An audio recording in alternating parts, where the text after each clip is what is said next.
want to encourage our young people. Our young people mean so much to me. You are the future of Detroit. So today is all about you. We're going to turn up today. We're going to have fun today. We're going to get hype, right? That's right. We have a dynamic panel for you all. So today is all about you. We want you all to ask any question that you have. We have a nice panel who can help you all with the questions for today. So we're going to get started. We have two student representatives representing Central, Mr. James and Aisha.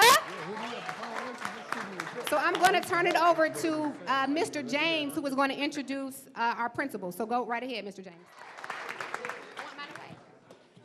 Without further ado, let me welcome Principal Stephen McGee. I've been here for 6 years. When I first came, the graduation rate was 52%. Now we're at 74%. The dropout rate was at 48%. Now we're at 14.9.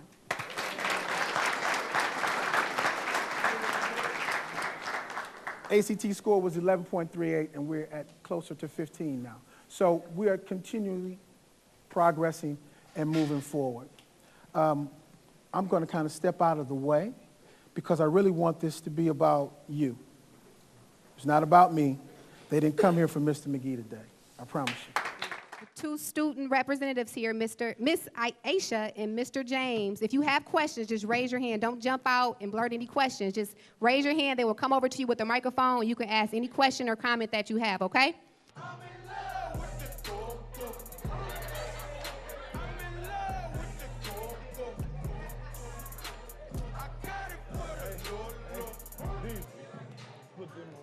All righty, y'all. All right, so we want to touch on hip-hop because we know you all listen to hip-hop a lot. So we want to pose the first question to the panel. Does hip-hop cause our young people, our youth, to gravitate to the drug game and do things they otherwise would not do? And we're going to start with Trick Trick. Excuse me. All right, then. I believe hip-hop has an impact. Music overall has an impact over mentality and, mentality and spirit. You know, you listen to your favorite song. It's some songs that make people cry, some songs that make people laugh, like that one. Some songs that make people, you know what I'm saying, turn up, and then, music motivates, so I wouldn't run away from saying that it would have an effect on being influential enough to coach someone over to a lifestyle that they think they want. I mean, you can look, you can see it. It's in the face. It's all over the gram and everywhere, so you can see it. Yeah, definitely. Okay. And then also, if it's a panelist that does not want to respond to a question, that's fine. You can pass, but we want to make sure everyone does have an opportunity to answer. Ms. Jackson. I'll yield. You sure? Yeah. He said so much, but I think ultimately what you put in you is what's going to come out of you. And so if you allow your spirit to receive some of the things that you're hearing, all of the negative stuff that's out here, then that's what you're going to produce. Even if it's subconscious, if you're constantly putting that into your spirit, that's what's going to come out of you. And so, I think it's like anything else. We have to use our common sense. We have to be led. You have to use your discernment and make the right decision about what it is you allow into your space, into your psyche. And some of this music is extremely negative. Right. Well,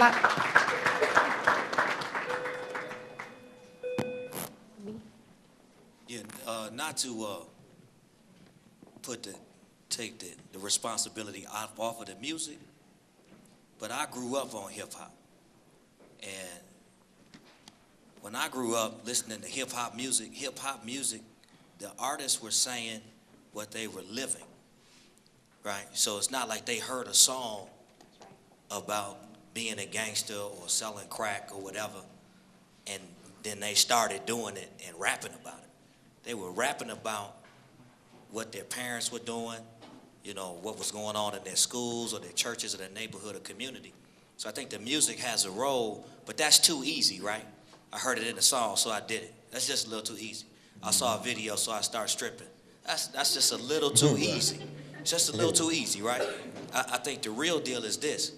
You know, my mama was a crackhead, or my dad sold dope, or my uncles are gangsters, or that people on my block got me into the game. You know, somebody you knew introduced you to it. Where you lived, where you went to school, where your church was. You ran into somebody who put you on. And so beyond the music, you know, talking about your spirit and what you experience, you need to check the people you experience and who you hang with. I tell people all the time, you know, if you hang with folks, you're going to end up picking up something from them. Now, the question is, what do they do and what you want to pick up?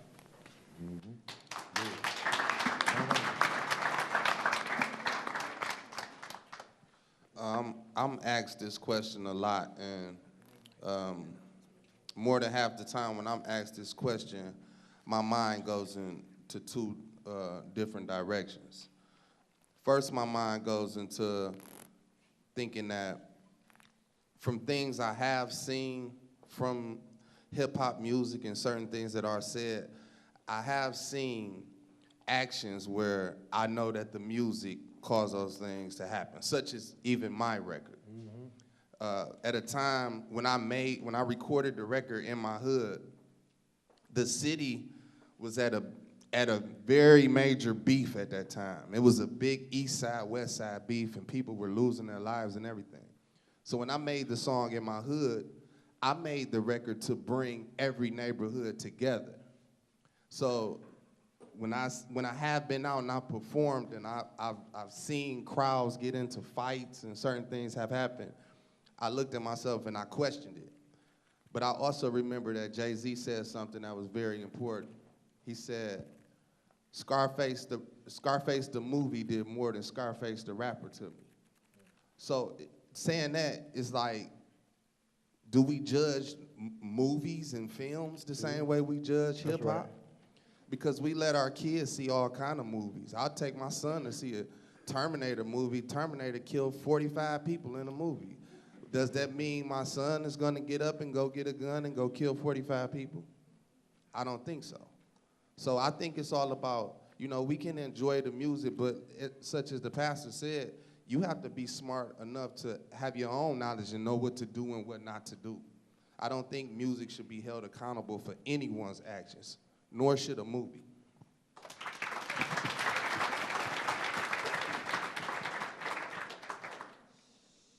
I think, you know, we all have to be role models in certain ways. But at the same time, music is just that music. So as was said before, you can use it to motivate you. Sometimes it makes you happy, sometimes it makes you sad. But it's also art. And art doesn't always imitate life. Some people, it really does. But that's not always the reality. And so I think you have to take it for what it is. It's art. I agree with what Miss Chanel and Uncle Trick was saying. My mother and my father is a pastor, but my mom, she's a church woman. And when Lil Jon was in his era, y'all remember Lil Jon was coming out with hits. Well, maybe y'all don't remember, but Lil Jon was coming out with hit after hit after hit. And when I first got my license, my dad had just bought me a Yukon. I got me some 20s on it, got my windows tinted. And I wasn't even, you would think it was a dude in the car, okay? But it was just a little church girl. I'm a church girl, and I'm not ashamed to say it. But when I turned on that Lil Jon, I would drive like I was some type of criminal. And so having said that, when my mama would get in the car, she'd be like, the blood of Jesus, turn that off, that's mess. And so having said that, I think it depends on the individual. And like Miss Chanel said, if you let that into your space, and if you're weak in that situation that you're listening to, it may complement your struggle rather than complement your strength. So I think it's very important. So if you're struggling with being drunk in love, maybe you just got to kind of lay low on being drunk in love. Or if you're struggling with being behind a partition, maybe you got to be easy. So like also my friend said, K. Deasy said, it's television too. You know, you have all these young people who are blowing up schools, learning how to kill people and all that good stuff, or all that, not good stuff, but crazy stuff. But having said that, it does put imagery into your mind. mind. And I'm currently studying psychology. And when you plant a seed, either you follow through with it, you can give life to a seed. And if you follow through with it, it could come from what you're watching. So just make sure you're not taking on the struggle of someone else. And make sure you're also not putting your struggle on somebody else. Because just because music can be an issue for you, that doesn't mean it's an issue for me.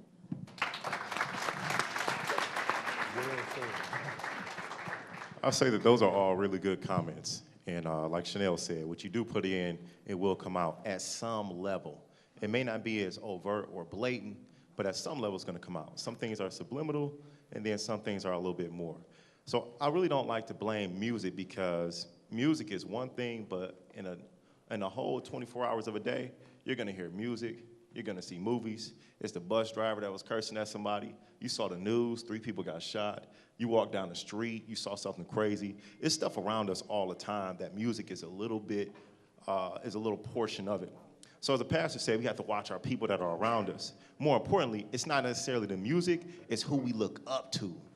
So the question is, are you looking up to the people who produce such negative music? Are you looking up to the people on a block that's selling the dope? Are you looking up to people that are toting guns?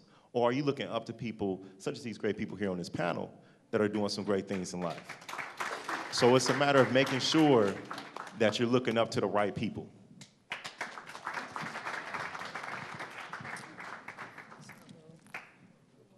Okay. I'm having a little technical difficulty. Definitely agree with what all the other panelists are saying. I think one thing just to kind of add on to that is to make sure, you know, similar to what Pastor Bullock was saying, I grew up on hip hop as well. The interesting thing is that we had, and I'm not gonna lie, like I was watching the video the other day, 357, I was like, damn, we was kind of off the chain. Like, I'm not gonna lie, like our music, we were singing Kumbaya, just some live beats. Like, that's not what we were doing, right? Like, we had NWA, we had Two Live Crew, but there was a balance to that, though.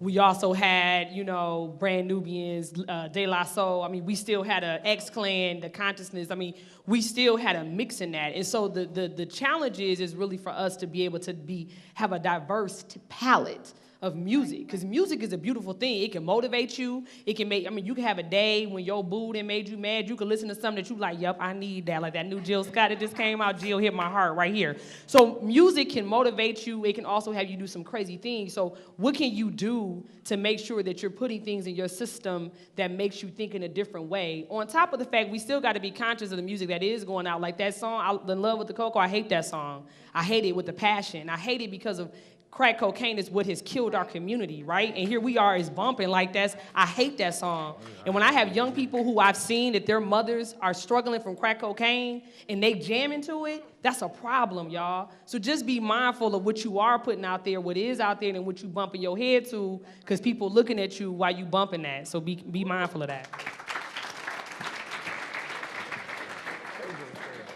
I'm gonna start off by saying it's funny when I'm on the radio and we play a new song. We may play Trap Queen and they call in and bash me. They like, my daughter ain't no Trap Queen, but they have to understand that this is their job. This is artists.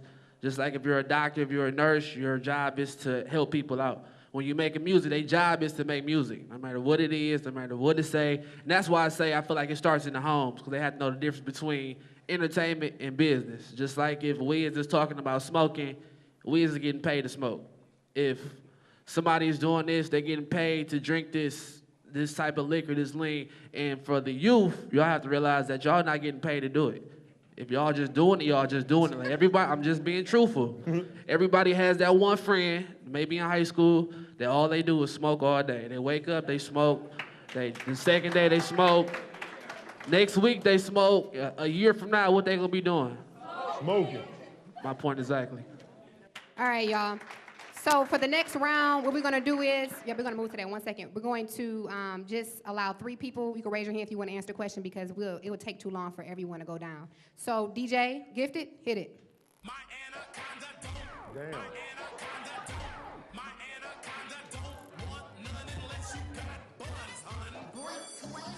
Y'all seen that video? All right, now we want to just more so talk about the objectification of women. And we're going to kick this off with Chanel. I would counter a little bit and say that, yes, hip-hop does a disservice. Some hip-hop, a lot of hip-hop that's out there right now is doing a disservice. Because I guess I would ask, what about social responsibility? The gentleman, the young man who was talking to us when we were in the line, he asked a question of me and Reverend Bullock, and I remember responding to him that, look, this is one team, one dream. When you all leave these doors, you all black kids to mainstream America. You understand what I'm saying? And that said, we have an obligation, a social responsibility to each other. So to me, respectfully, it's not okay for Nicki Minaj, who, God bless her, to say, well, I'm an entertainer and this is what I do. What about the seed that you're putting in the ground? What about the people who are taking that in, who don't have the ability to discern, who don't have parental leadership, who don't have leaders like Professor McGee or Principal McGee? To me, I'm not suggesting that those folks have to live their life for every child, but they do, as black leaders, because that's what they are, have a responsibility to be cognizant of what they're putting out and the effect that it's having on our children. That's right. That's right. Any other panelists want to respond? Bullock? Right? Why do they want to be Nicki? That's the question. Because if black women didn't want to be Nicki, she would cease to exist immediately. Right? And I'll close with this. Do you know why black women want to be Nicki? Because Nicki Minaj is a 400-year installment on what white supremacy has said black women were. And until we get down to the bottom of our own objectification of ourselves, we'll never be able to deal with our music. That's right. Kira. I think, too, that we, as today's generation, like Pastor was saying, we need to educate ourselves on where we come from. If you Google Sarah Bartman today, you'll see that she was a slave woman and she had a huge rear end. And back in the day, they used to show her around and put her in freak shows and pick at her because she had a huge butt. And now, like, that was something that she was treated like an animal, like she was not human. And today, we're making that the thing to do. We're taking pictures on social media, posing and showing our butt. If that's who it, let your husband enjoy that. Let him have more cushion for the pushing and that be it. But you don't got to put that on the internet for everybody. And I think it's just, it boils down to having respect for yourself, and then most of all, not being ignorant. The term ignorant, it means to lack knowledge. We use it to attack someone, but if the truth is the truth, then that's what it is. If you're not in the knowing of something, then that can also keep you in bondage. It can also make you a slave. So I think that we, as today's generation, need to step up and with absolute audacity and authority, showing the world that we're not an ignorant generation. No, we still read the book. Everything that we learn is not on social media. We actually can pick up a book in a newspaper. We actually still do know how to research. I didn't just go to school because mama told me to go to school. No, I'm not turning out to just be a weed head. I'm going to be an educated African American. And I think once we do that, that one thing is one way to show that we respect ourselves. But you all should Google Sarah Bartman. That's right. All right, we're going to go one more song, then we're going to open it up to our students to ask questions to the panel on hip-hop, then we're going to move to another segment. DJ.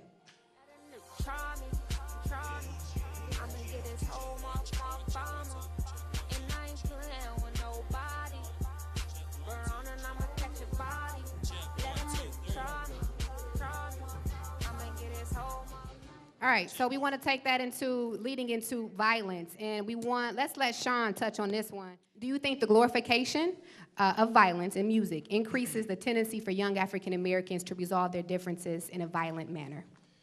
I think that in the same vein with the other questions, it's a piece of a whole. I think that what we promote, that's what sells. It's basic advertising. I think that Apple does a great job of advertising their computers so they just seem like they're better than the rest. A lot of times what we're doing is advertising how to solve issues in the black community through violence. We're basically doing what Apple does for computers. We're doing that with violence with African Americans. We're leaving up to a particular standard of how we're supposed to resolve things and what's considered manly and what's considered tough or what's considered a way of being a punk. So a lot of times you hear people that don't rap about a lot of violent things, they're considered punks. Take Drake. So a lot of times, Drake's soft, he's singing. They try to go in on Drake a lot because he doesn't necessarily talk about a lot of violence as if that's some type of standard. So I think the promotion is definitely something that enables people to want to solve issues that way through violence. All right, let's turn it over to the young people. My question for Trick and all the artists over here. A lot of people look up to you because of your rapping and what you rapped about, but still they say, people are influenced to do bad things from your rapping.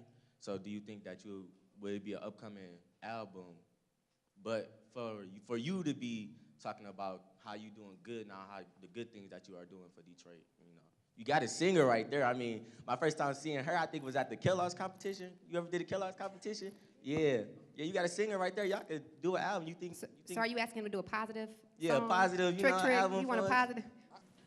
If you check up on my music, every album that I've ever done, I've always recorded positive music. I have I've recorded gospel music before. I don't just rap, I produce too. So I produce all kind of music, and a lot of music about change, a lot of music about seeking some form of spirituality, some kind of way.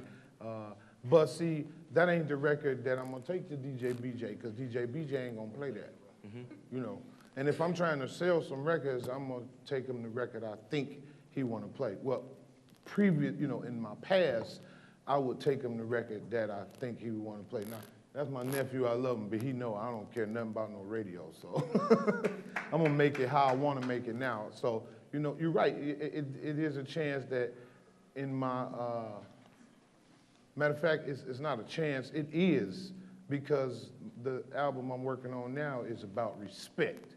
Okay, Deezy, you want to respond? Yeah, I want to respond to what he said. Well, I'm the same way as Trick. Every project that I put out, I make sure that I make a positive record. If you go back and check any of my albums, I have a positive record on there. I also did a record a couple of years ago, probably about 2 or 3 years ago. I did with the city council and the Black Caucus Foundation. That record is called Be You, and it's featuring a young R&B singer named Princeton. Far as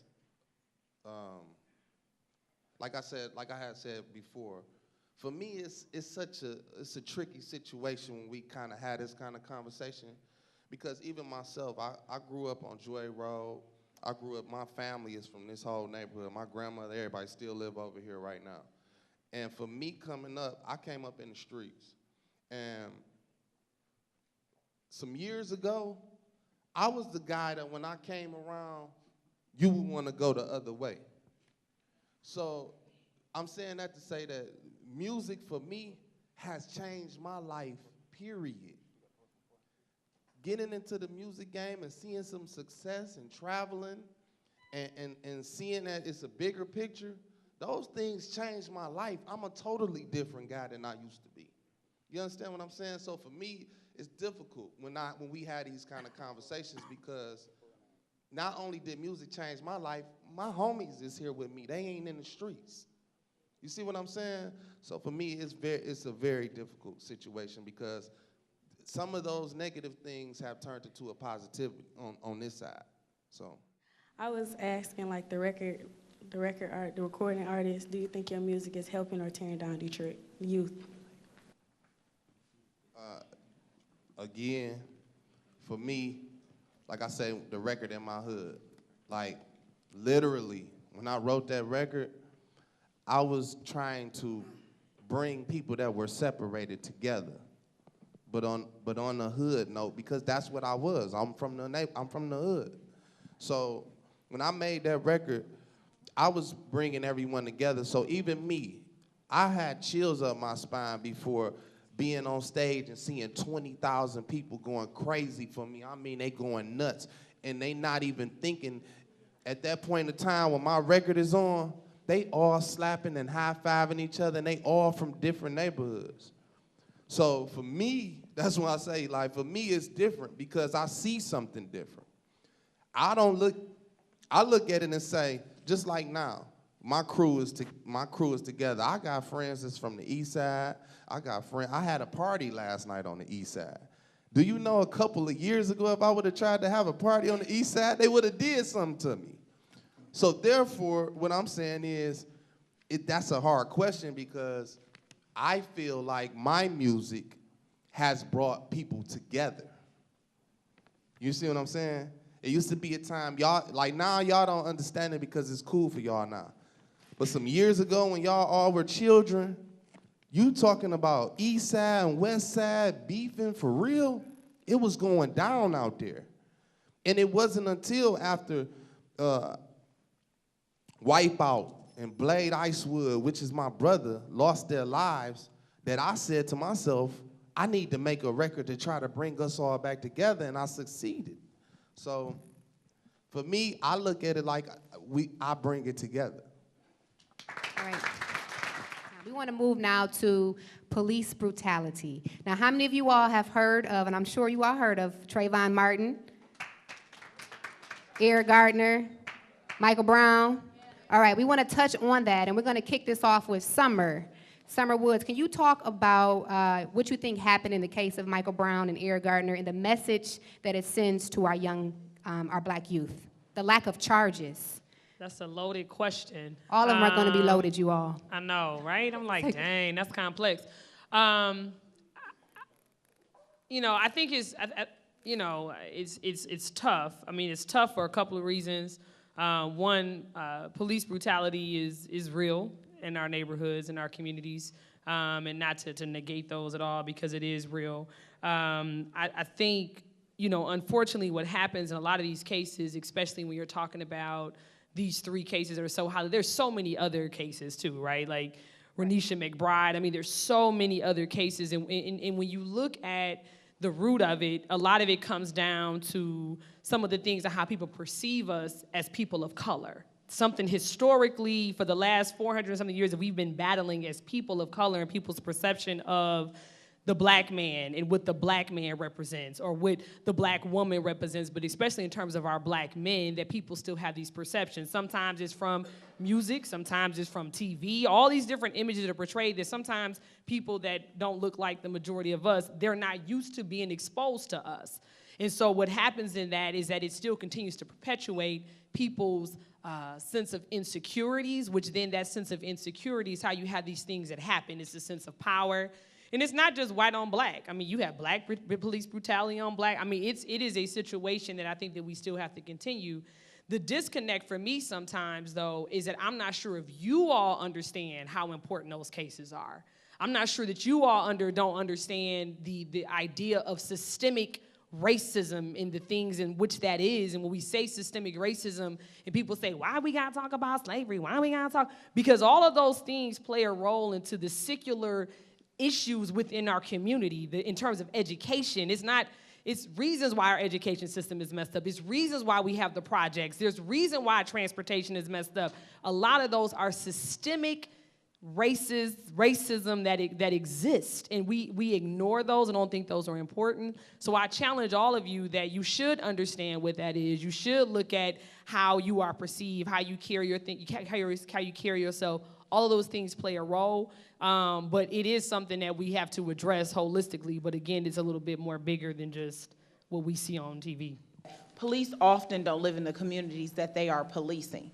So not only are you fed a stereotype from images that you see on television, but you also don't live there. You don't know these people. You don't walk that block. That's not your beat. You don't patrol that neighborhood.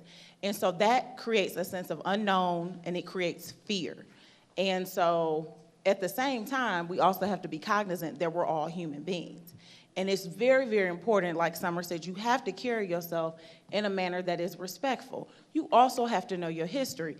I came up in Detroit Public Schools at a time where Black history was a part of my experience 365 days of the year.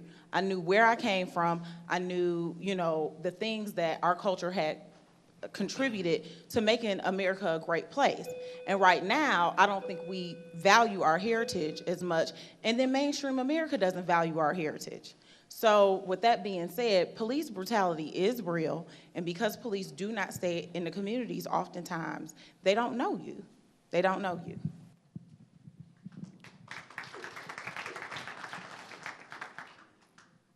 Young black kids, let me just say this, because I'm going to keep it 100 with y'all. For real. Let me look y'all in y'all eyes and say this to y'all. You have to look in the mirror and check yourself. You have to look in the mirror and check yourself, especially young black men. Is police brutality real? Of course it is. A lot of times, we are not looking what leads up into these situations. I look at how many times I went to jail, and every time I went to jail, when I thought about it, I said, I was doing something stupid. Does police brutality happen? Yes. Can you avoid it? Yes. All of that acting crazy, man, it doesn't work. You gotta know how to keep yourself calm, how to act a certain way, and fix the problem the right way. That's right. All that mouthing off and acting crazy, you let these niggas get you in trouble if you want to. Make your own decisions. When you go to jail, you going in them cuffs by yourself. See, the homies gonna always, oh man, but when it come time for bond money, you calling mama. Where the homies at then? Where the homies at when you go to prison?